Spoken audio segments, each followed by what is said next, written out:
नमस्कार। आशा करते हैं कि आप लोग अच्छे होंगे। आज की जो जानकारी है वो बेहद ख़ास जानकारी है। सुबह से जैसे मुझे कई जगह से यह जानकारी प्राप्त हो रही थी कि वर्ग नवम दसम के जितने भी अभ्यर्थी हैं उनका संस्कृत विषय का और वर्ग 6 और 8 के उर्दू विषय का उत्तर कुंजी में कुछ प्रॉब्लम आ रही थी। तो इसी के बारे में मैं अभी आज आप लोगों को जानकारी दूंगा कि आज जो है बिहार विद्यालय परीक्षा समिति पटना के द्वारा एक प्रेस विज्ञप्ति जारी की गई, जिसमें उनके द्वारा यह बताया गया है कि आपका स्थानीय निकाय शिक्षकों की क्षमता परीक्षा 2024 जो प्रथम था उसकी उत्तर कुंजी विभाग के द्वारा अपलोड कर दी गई है। तो यह क्या था कि जो कि 26/2/2024 से लेके 6/3/2024 तक परीक्षा दिए थे उन सबों का उत्तर कुंजी 19 मार्च 2024 तक अपलोड कर दिया गया, जो कि हमारे बहुत शिक्षक ने देख लिया और बहुत काफ़ी अच्छा परफॉर्मेंस भी रहा। परंतु उसमें से क्या हुआ कि आपका 9th-10th का जो संस्कृत विषय था उसका जो उत्तर कुंजी था वह त्रुटिपूर्ण अपलोड हो गया। त्रुटिपूर्ण अपलोड हो जाने से जितने भी संस्कृत विषय के शिक्षक थे वो कशमकश की स्थिति में, वो समस्या उनके सामने आ रही थी कि क्या सही है क्या गलत है, वो एक सही निर्णय पे नहीं आ पा रहे थे। और साथ ही वर्ग 6 to 8 के जो उर्दू के थे विषय वाले उनका भी सब्जेक्ट का उत्तर कुंजी गलत अपलोड हो गया था। तो जिसकी जानकारी विभिन्न माध्यम से बोर्ड को प्राप्त हुई और बोर्ड ने त्वरित एक्शन लेते हुए उस उत्तर कुंजी को हटा दिया गया। फिर त्रुटि रहित उत्तर कुंजी को अपलोड 20 मार्च 2024 को कर दिया गया।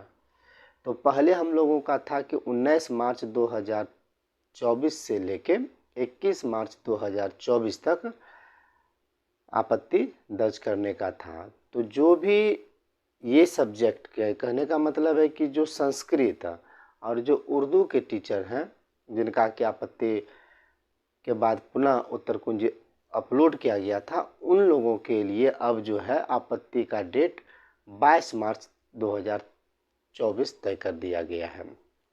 एक दिन उसको बढ़ा दिया गया है।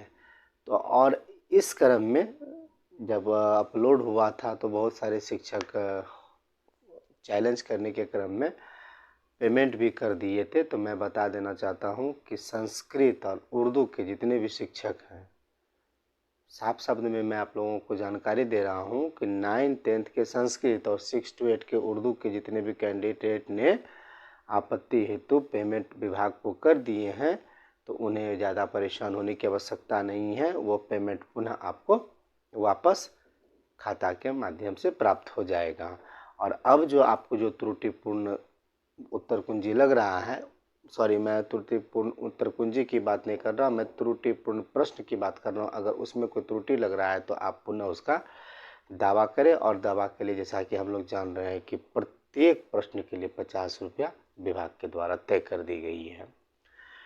तो जैसे कहने का मतलब है कि मास लेवल पे काम हुआ है और टेक्निकल प्रॉब्लम तो कहीं भी आ सकता है, तो इसमें ज़्यादा परेशान होने की आवश्यकता नहीं है। साथ ही मैं एक जानकारी आप लोगों को और देता हूं कि जिन शिक्षकों का रिजल्ट काफ़ी अच्छा रहा, जिनका औसत रहा, तो मैं पिछले वीडियो में भी आप लोगों को बताया था कि लगभग 85% लोगों को जो पसंदीदा ज़िला था वह प्राप्त हो ही जाएगा, एक अनुमानित तौर पे मैं आप लोगों को बता रहा हूँ। दूसरी बात है कि अब आप लोगों को ध्यान देना है कि जितने भी कागजात आपने फॉर्म भरते समय अपलोड किए थे वो सारा पेपर अब आप लोगों को व्यवस्थित करके रखना है।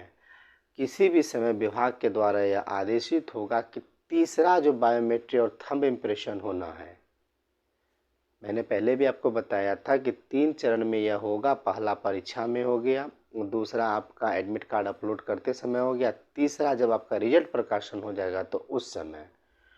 तो जल्द ही विभाग के द्वारा अब आप लोगों को इसकी सूचना प्राप्त हो जाएगी कि तीसरा बायोमेट्रिक थंब इम्प्रेशन होगा। उसके बाद इसकी सूचना वरीय पदाधिकारी को जाती है, फिर वहाँ से आगे का कार्यक्रम तय किया जाता है। तो बस अब सारा चीज़ तो आप लोगों का ठीक है, लेकिन जो जो व्यक्ति का जो डॉक्यूमेंट है कमोबेश है, तो वो सारी अपनी व्यवस्था को टंच रखे, ताकि किसी भी समय ज़रूरत पड़े तो आप उस पेपर को लेकर प्रस्तुत हो जाएं।